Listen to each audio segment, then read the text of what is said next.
Sri Sameshwar Temple in the mountains of western North Carolina.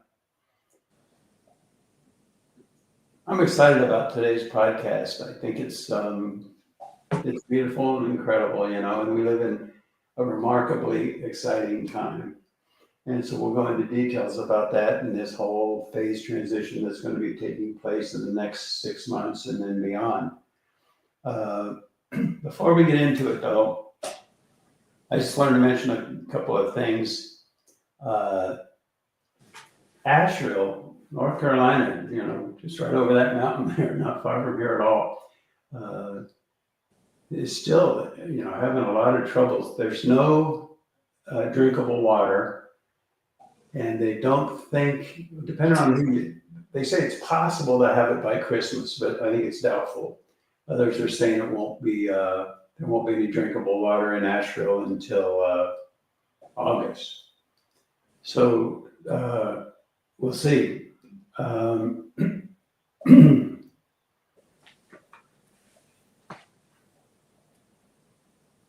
Politicians, I saw something on YouTube.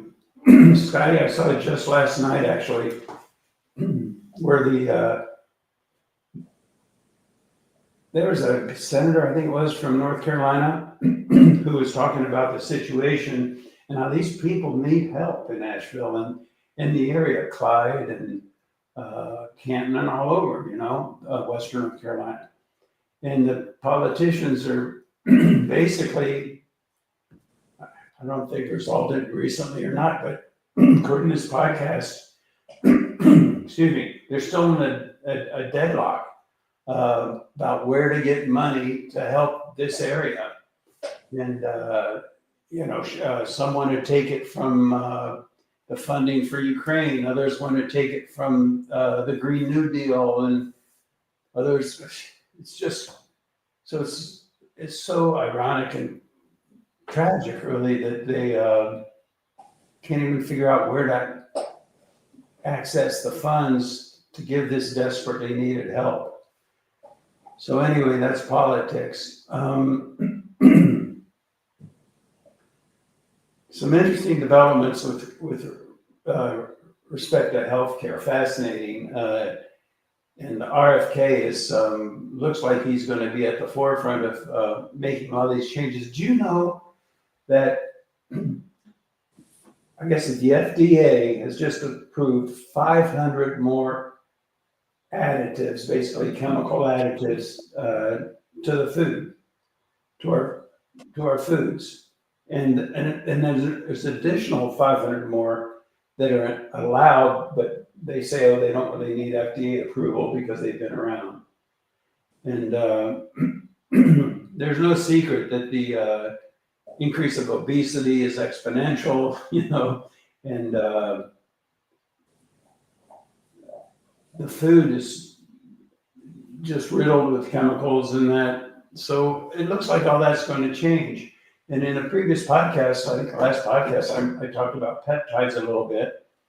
And since then, I found it was interesting that RFK has made a list of things he wants to change in the health industry. And number one, I think on the list, he had stem cell. And I don't know enough about stem cells to comment on the wisdom of that or how far along it is. But number two is peptides. And so, I think, all this gets interconnected now. But we're in that period of transition. Those of you who've been listening to the podcast know this full well, into a period of Sat Yuga, the golden age, the age of enlightenment, that's occurring right in the middle of this Kali Yuga, which is an age of ignorance. And even just the things that RFK is talking about, it's hugely transformational. And if you look at the ancient Vedic literature, people lived hundreds and hundreds of years,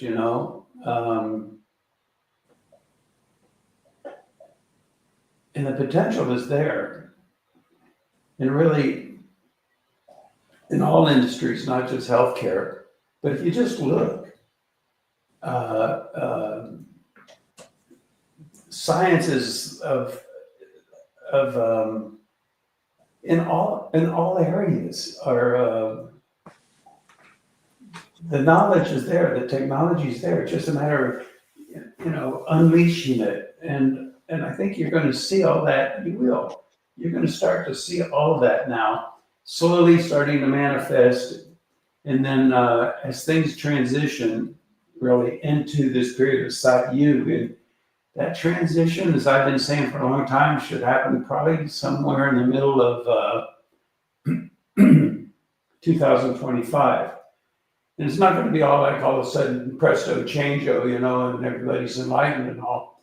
But we're going to see significant changes starting to take shape around that time. And at the same time, it's said that it will be like a sawtooth curve. In other words, you've got the status quo going along, then all of a sudden there's going to be a moment of that.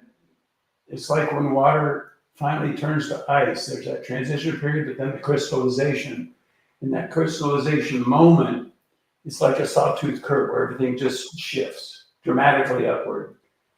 And we're going to see that over the next year. Now, that's just the foundation. The foundation will crystallize.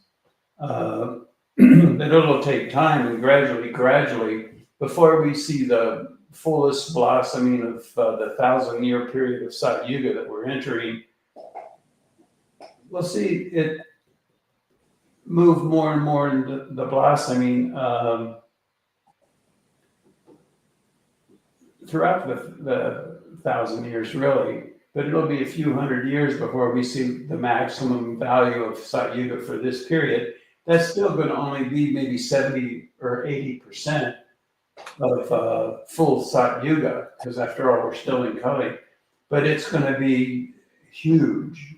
And that transition is happening. Right now, less than 40% of the people under age 40, at least in the United States, say they are not religious.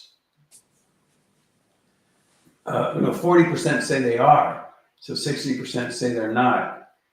That's so fascinating to me. Of course, I distinguish between religious and spiritual, and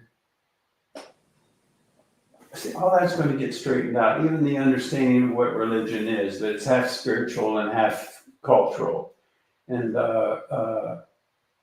all that's going to change. And the understanding of spirituality even is going to deepen,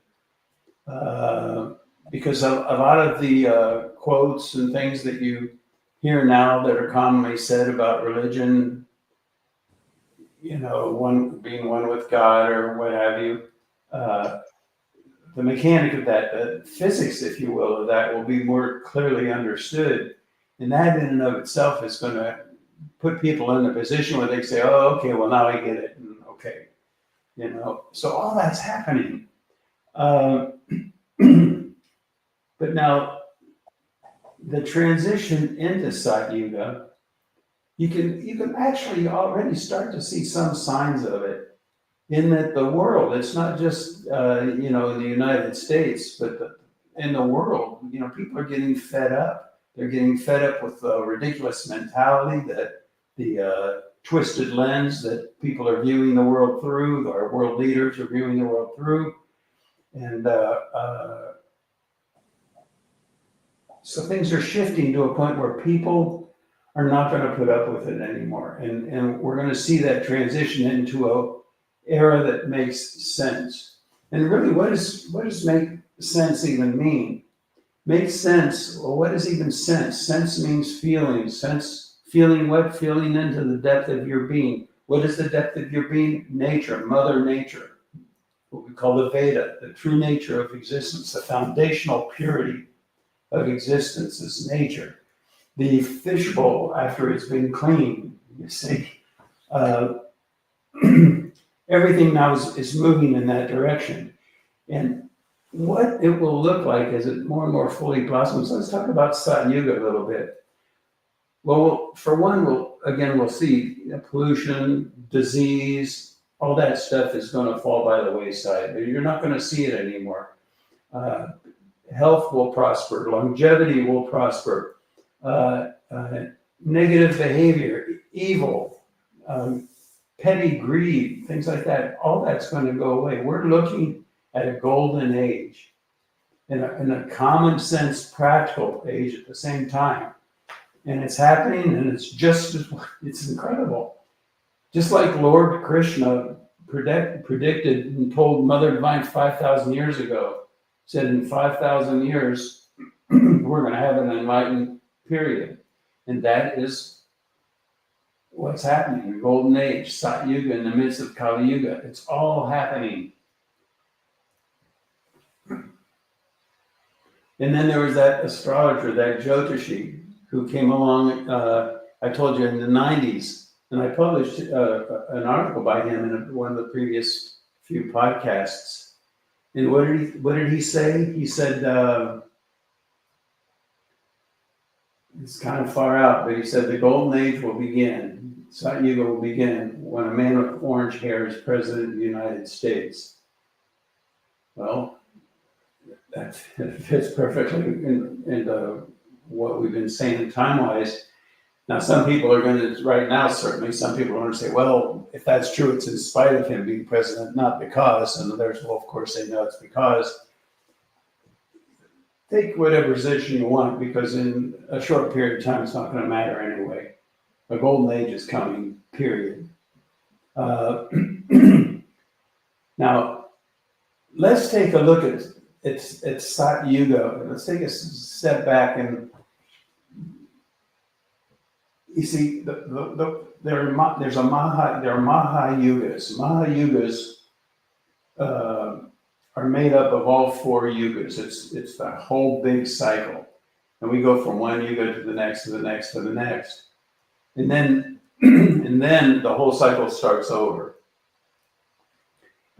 And so, right now we're in Kali, and even though we're going to be experiencing a period of essentially Sat Yuga in the midst of Kali, when that ends, we're going to go into the next Maha Yuga, which starts with Sat Yuga. And that's when you see, and it's really interesting how the evolution of species, even from Darwin, you can see how it sort of parallels what we're going to see with the onset and the unfoldment of Sat Yuga in the next Maha Yuga, and how it was in the beginning of this Maha Yuga as well. And that is that it starts with a fish incarnation, Lord Vishnu. Now, what do we mean by Lord Vishnu? We mean an embodiment of total knowledge, of pure knowledge. See, Lord Vishnu is like the full spectrum, not just the absolute, but the absolute as in its nature as it permeates all different levels of relativity. You could say it that way. If you wanted to, and we could debate this back and forth and go into this in detail, but if you wanted to, you could say Shiva is the pure absolute. Vishnu is the pure absolute, including the whole structure of relativity in its most divine sense, and that's Vishnu. So at any rate, the first incarnation of Vishnu in the beginnings of the Sat Yuga, pure Sat Yuga period, is a fish incarnation. And you can read about the different incarnations if you want. And it leads up to then there's the incarnation as half man and then a dwarf. And so what was going on in Sat Yuga before human beings, before the incarnation of the dwarf and like that? That's when human beings started. In the beginning there were no human beings. And that's where this stuff is unimaginable. And even talking about it in addressing it to people who are really identified with a particular paradigm and a particular worldview that they can't see past, well, they're going to hear this and it's just like too far out, you know? But the reality is it is cognized, it is historical. And so just imagine it's not mythology. Just for a little bit, imagine it's not mythology. And so what we have is then we have the gods. And what are the gods? They're the laws of nature. Then we have the Asuras. What are the Asuras? The Asuras are like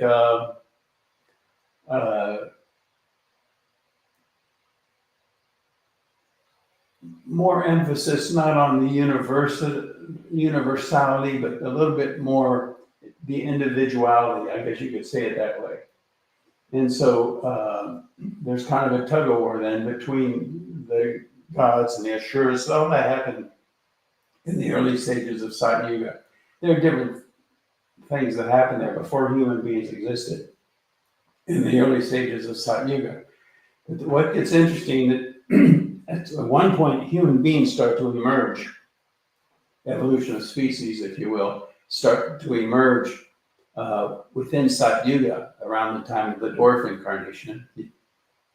And then it's the human beings. Now, this is very interesting, actually. The human beings are the ones that perform, technologies of the unified field. Pujas, havans, ceremonies, if you will, but they're not just made up ceremonies, they're actual technologies to enliven the divinity within relativity, in other words, to worship the gods, if you want to put it that way. And so the gods start to become more powerful. And of course, then that goes into a sort of an imbalance with the Asuras, which you don't dig it because now you got human beings and gods, and that's kind of taking on more power. And then what happens then is that the Asuras, it starts to transform. And what happens then is that we start to see their development, if you will, lack of a better word, into that's where the Rakshasas come from. And Rakshasas are like even more individualized, even more that sort of selfishness and greed and things like that start to creep in. And that's because you see, it's very interesting, really, because prior to that time, there were no human beings in the early stages of Sat Yuga. There were no temples and there was no need for them because everything was perfect, But now with the advent of this whole dynamic going on, then that's when the human beings come along and they start building temples which maintain the purity of the knowledge, enliven the connection with divinity, with the gods. And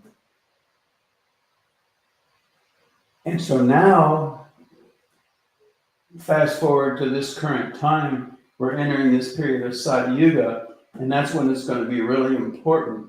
See, first it was really important to build the Panchayatin and Mount Soma, the Enlightened City, all that, just to help bring about a smooth transition.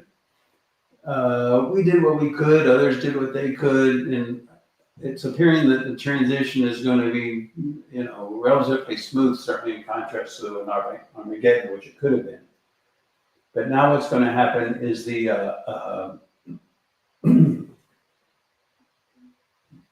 Enlightened City and the completion of the Enlightened City, which we're working on, that sort of thing. Those things are going to help and be essential, really, in maintaining and energizing, if you will, Sat Yuga right in the midst of Kali Yuga. So it's really important we continue doing the work that we're doing. In Sat Yuga, you see, echoes of truth are no longer going to be perceived as truth. I can say that it's one of the things I teach, echoes of truth perceived as truth, hold truth at bay. Well, that's not going to go on anymore. People in Sat Yuga are going to see truth for what it is, and they're not going to get distracted by the echoes of truth that throw distortion into the whole thing. Also, this transition, it's going to happen through people. A common thing people say to me is, oh yes, well, with the will of Shiva or whatever, it'll all work out.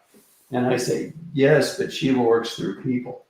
So it's not like we can just kick back and say, oh great, the enlightened age is coming. It's not how it works. It's going to feel like we're bringing these things forward through our own volition. because that's how nature works. It's working through us. It's working through people. And I've talked about cleaning the fishbowl. Basically all there is to it is the fishbowl is going to get cleaned. Meaning the fishbowl is that analogy to global consciousness. As global consciousness clears, all these things are going to happen. And Sat Yuga is going to be beyond what we can even really imagine. Even the part of Sat Yuga where there are human beings, let alone pre-human, But no more disease. Longevity will be extended dramatically. No more suffering. Desires will be spontaneously fulfilled, and they'll be in harmony with nature. People will have the cities, the supernatural powers, things that we can't even imagine, we can't even believe. We view it as mythology oftentimes in this day and age. But all of Patanjali's Yoga Sutras and the manifestation of them, all that's going to happen. And so we live in such an exciting age. To have the opportunity to witness this transition. I mean, it doesn't happen once every how many million years, And so consider yourself fortunate. We're here to witness this. We're here with the opportunity to witness this. People will live in harmony with the Shastras, the Upangas, with their own dharma, their own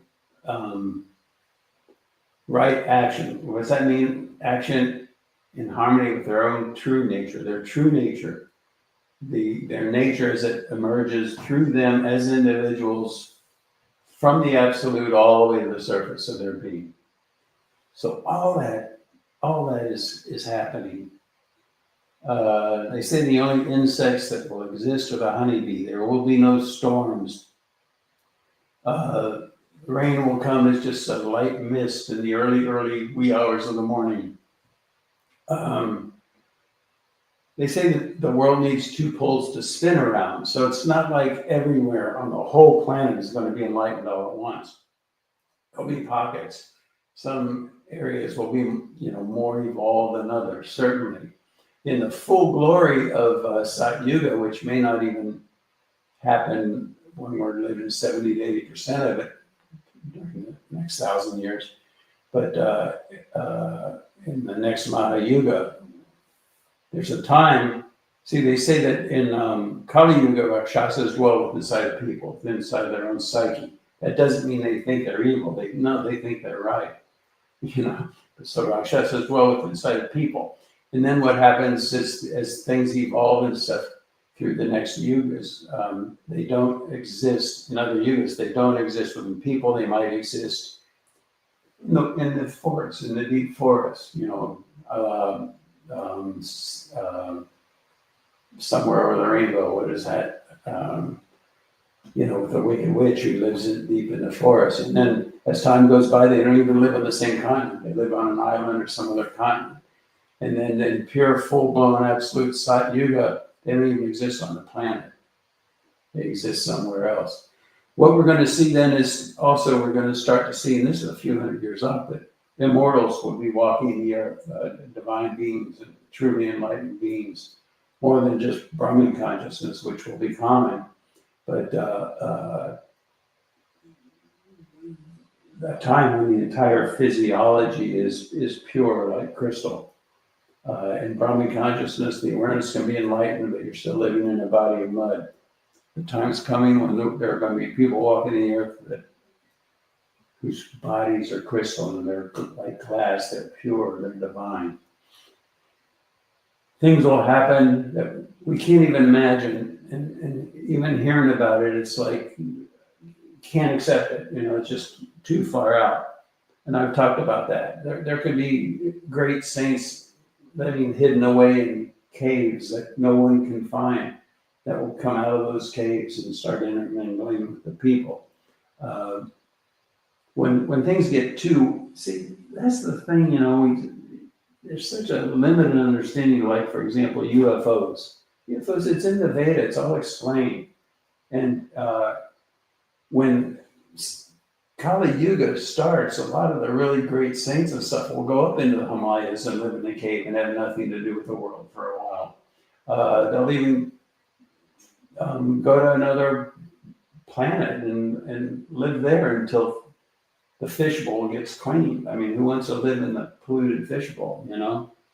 So all this is happening, and as incredible as it may seem, and I have to admit, I have some reservations even talking about this on the podcast because so many people are going to just, that's too far out, you know? But I have to say what I know, and it's not just coming from me. It's right in the Veda. The people out there, pundits know all about it. It's there, and it's knowledge. It's not just opinion, it's knowledge. And it came right from the cognitions of the rishis, the enlightened seers. I think that pretty much covers it, Scotty, unless you have something to add or questions or anything. No, I think you got it. All right. All right, everybody. You might want to listen to this one more than once. And if you're having a hard time with it, you know, I mean, this is a really different understanding of life and existence than how we've been brought up to believe. But as I've said many times, the world is not as we've been led to believe. So there it is, and I hope you receive it well. Thanks for listening, and we'll talk with you again next time on Ancient Secrets of Yuga.